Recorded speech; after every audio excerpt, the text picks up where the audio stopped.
Well, I'm so glad to be here this morning, and I was just thinking during praise and worship, I'm especially glad to be here, alert and in my right mind.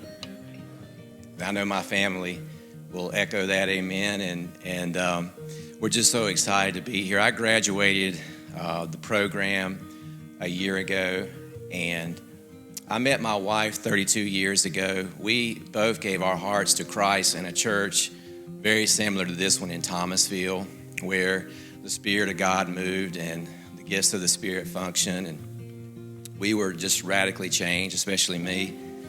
And we served there for years in ministry under the leadership of Pastor James Dodd from Thomasville, and we were just so happy. I had a thriving business. We were doing very well, living the American dream.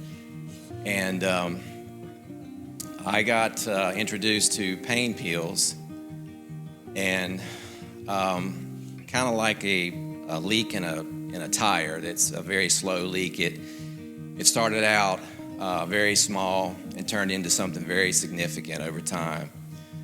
And I tried my best to hide it from those in the church and friends that I should have reached out to. And you know, I did pray for deliverance, but you know, sometimes, I don't know about you, but you know, when I pray, it's I'm kind of like asking God to do things my way, and so my prayers were sometimes kind of like this: Lord, if you'll just deliver me from this addiction and do it in a way that no one has to find out, so that I can just wake up the next morning and be delivered, so that no one has to know, that would be great if you could do that for me. And the last time I prayed that prayer, a week later, I was arrested on a drug charge. And it was in the newspaper, it was on the internet for everyone to see. Everyone knew, you know, the light was on me, and that opened the door for me to come into Adult and Teen Challenge. I've got to say, when I entered in the first few weeks, it was an adjustment. You know, it's a year-long program, and you're away from your family. But it didn't take long for me to realize that the Spirit of God was there in a powerful way, and the men and women that are involved in it are so committed. I thank Sal and Debbie for their commitment, the staff, the leaders, everyone that's a part of that.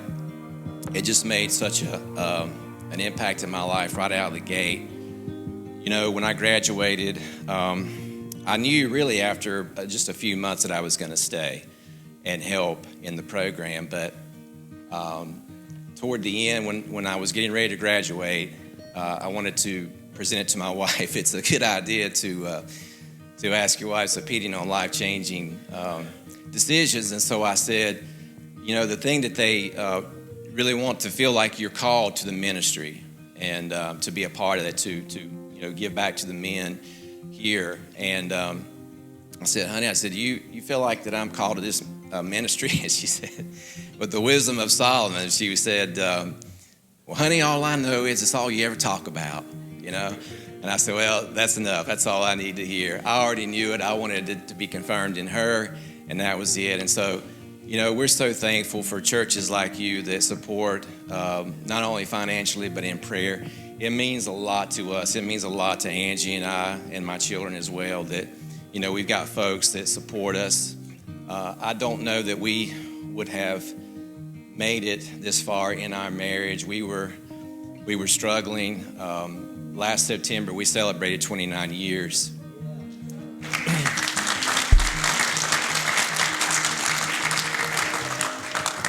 And I said, honey, you think we would have made it without the ministry of Adult and Teen Challenge? She said, probably not. You know, and so we're just so thankful for churches that support and give and give back to the ministry. We want to thank you for that on a personal level, and thank you for letting me share this morning. It was a real blessing. God bless you guys.